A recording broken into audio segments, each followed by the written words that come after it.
Good afternoon. My name is Jim Conlon and welcome to the latest edition of our sports show. As you know, in each week we premiere international sports and international sports stars, and we're delighted here in Ireland to be joined by an Australian international basketball player playing his basketball in the NBA with the Phoenix Suns, the one and only Jock Landale. And Jock, first of all, thanks for joining us on the show. Thanks for joining us live here on Irish Radio there this evening. And tell me, how much are you enjoying this adventure so far, joining the Phoenix Suns in the off-season and playing basketball with CP3 and Devin Booker? Mate, it's awesome. It's been a whirlwind to get here and kind of acclimatise myself with the team. And you know, it's hard when you move team to team for 6-7 years in a row. But yeah, I feel like I've found a bit of a home here in Phoenix and enjoying playing with the guys a lot. It's an unbelievable organisation. The people are great, and the city itself is awesome as well. So me and my fiance have made ourselves at home here, and we're really enjoying kind of the season thus far. And it has been a roller coaster adventure for you, Jock, to get this far. In 2018, you went undrafted due to find your way through the European leagues, went back home to Australia before you went back to the San Antonio Spurs. And since you went back to the San Antonio Spurs, everything has really sort of kicked off for you. And do you almost feel like you've cracked it now in terms of the NBA at last? Man, I never want to be complacent and say that I've made it and everything will be good, but I feel as though I've put together a pretty good season thus far, and I still feel as though I've got a lot more to give.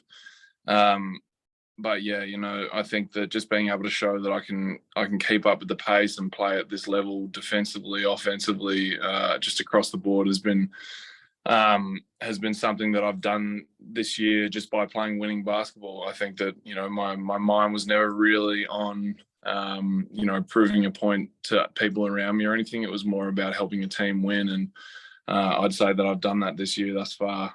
We had a little bit of a rough patch there for a second, but we're kind of getting back on track. And what's the buzz like back at home in Australia? Obviously, there's Josh Giddey with you as well. They're playing with OKC Thunder. There's a few Australian players in the league. Has basketball really taken off back home in Australia? Are you profiling the game in a big way now? Is there more coverage of the NBA over in Australia because they see players like you playing in the big time? Yeah, there definitely is. I think that since we won the bronze medal at the Olympics, there's been a massive uptick in you know, kids basketball programs. The placement of children between, you know, 8 and 12 has gone up massively, which will only result in more exposure and more presence of the league in Australia. So you know, the NBL itself, the local league down there has really taken off. That started with, you know, the likes of LaMelo Ball coming out to Australia and having that Next Stars program. And from what I've heard, there is a lot more coverage now, you know, on ESPN of that league, and that also ticks over into the NBA as well, having a lot of the Australians game go live on ESPN back home. So there is definitely a lot more eyes on this league, or on this sport in general, and that's only doing great things for the sport itself. You know, you see it around the city, just in that, you know, courts are being refurbished. You know, there's a lot more programs coming out. You know, there are trainers kind of putting their names out there and stuff now. So there is definitely a presence of basketball that's, you know, taking Australia by storm at the minute, and that's great to see. And I suppose, Jock, getting onto this season now, you're coming off a victory over the Hornets there just last night. 15 points for you in 15 minutes, 3 assists and 3 rebounds. But I'm just looking at the Western Conference this year, and wow, in terms of unpredictability, we're seeing the emergence of new teams. We're seeing the emergence of the Kings. We're seeing the emergence of the Pelicans, the Grizzlies. It's sort of thrown the sound of foundations of what used to be Warriors, Lakers, Mavs, Clippers, the prominent teams. That's all up in the air now with the emergence of these teams as well. So it's really sort of guess who's going to be in that top 8 or top 9 at the moment. No question. I think it's really wide open right now throughout the Western Conference, you know, and I think that it's so closely ranked together. 7 weeks ago we were in first, and then we dropped all the way back to 11th or 12th or whatever it would have been, and now we're back up in 6th or 7th. So it really is wide open for the taking, and I think come playoff time it'll be a really enjoyable and competitive playoff series, because there is no real outlier in this conference right now. And we're getting to crunch time now. It's nearly February. It's coming into the street now towards the end of the season. And you see teams like the Warriors even below you in the table, the defending championship. So there's no real time for complacency going forward. No. Just looking at your stretch now, you've next 4 games. You've Mavs, Spurs away, and Raptors and Hawks at home. But then you're on a massive road trip. I was just looking at here. You Celtics, Pistons, Nets, Hawks, and Pacers all away from home. A big match, and that's really going to define your season, I imagine. I think that'll definitely play a part in it. We want to come out with a few wins there, and but we're not shy of the road. We've just come back from about 2 months on the road. We had a really brutal stretch there for a while, so this is just another kind of cog in the machine. And I'm sure that we'll perform a lot better now that we've got players back healthy and ready to go. The team seems to be in a good spot. We'll put a good road stretch together and make sure that we really put ourselves in good stead going forward.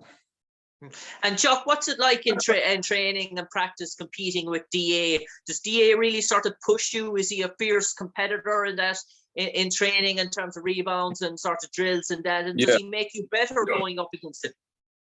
Yeah, no, mate. He's been a big part of the process for me, just getting to play against an all-star caliber player, day in and day out, being able to talk the game over with him. And I think that as season comes around, we don't really practice against each other too much. Just that's how the way things go these days. But in training camp, especially, being able to play against the likes of him and Chris Paul really helped me defensively, step it up a notch, and then offensively, it allowed to see how the elites like him and Bismack Biyombo, play defensively and kind of go against that offensively. So, yeah, it was a big learning process, and they've definitely helped me develop this year thus far.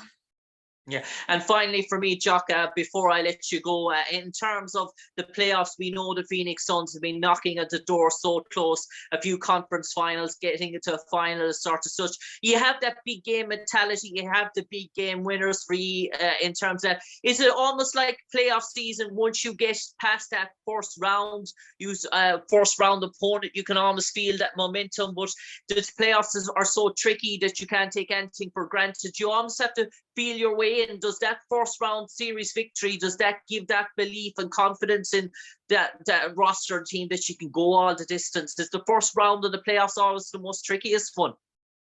Mate, to be honest with you, I couldn't tell you. I've never been to the playoffs, but from what these guys have told me, that there is a bit of that, and I think that them having that confidence trickle in from the years past, playing so well in the playoffs and having a great record last year, I think that the confidence is already instilled in this team, and they're ready to roll into playoffs and hit the ground running. So that'll every series, every game in the playoffs matters a lot, and I'm sure we'll be ready when that time comes.